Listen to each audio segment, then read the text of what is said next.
Bonjour à tous, alors j'espère que vous allez bien. Donc je reviens, c'est vrai que ça fait un moment que j'ai pas posté, j'en suis désolée.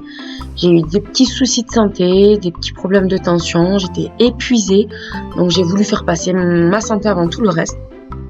Aujourd'hui j'ai eu une visite, on m'a prévenu, je n'avais absolument rien dans mes placards. Du coup j'ai préparé un petit moelleux à l'abricot, mais vraiment très rapidement, avec ce que j'avais. D'ailleurs quand je fais mes cours, je prends toujours des boîtes d'ananas ou bien d'abricots, ça dépanne énormément. Donc pour cette recette, on aura besoin de 3 œufs, de 150 g de sucre, d'un sachet de sucre vanillé. On mélange tout ça jusqu'à que ça mousse bien. Ensuite, on ajoute 120 g de beurre fondu, 50 ml de crème liquide. On mélange à nouveau.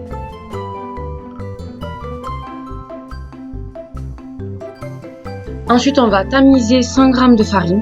Donc, comme vous voyez, pour ce gâteau, il faut très peu de farine. Et vraiment, il est léger comme tout. Mais je vous le recommande vraiment. Il est autant bon que celui à la fraise. Ensuite, j'ajoute un demi-sachet de levure chimique. On mélange à nouveau. Donc là, vraiment, notre gâteau est fini. Tout simplement.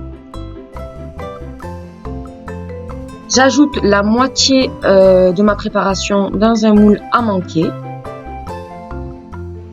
Et ensuite, j'ajoute mes morceaux d'abricot.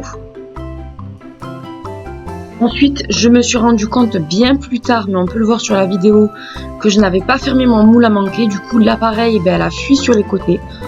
Et ça n'a pas loupé même dans le four. Donc faites très attention à ça, ne faites pas la même bêtise. Après avoir mis mes abricots, on verse l'autre moitié de l'appareil sur les abricots, comme vous voyez à l'écran. Et ensuite, on ajoute une bonne poignée d'amandes effilées. Donc ça aussi, j'en ai toujours dans mes placards. Je trouve que ça rajoute un truc au gâteau. On enfourne à 180 degrés pendant 35 minutes. Voilà le résultat. Si jamais ça dort de trop, vous mettez un papier aluminium au cours de la cuisson.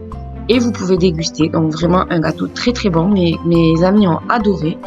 Donc voilà, j'espère que cette recette vous plaira. Je vous fais des gros bisous et je vous dis à très bientôt. Au revoir.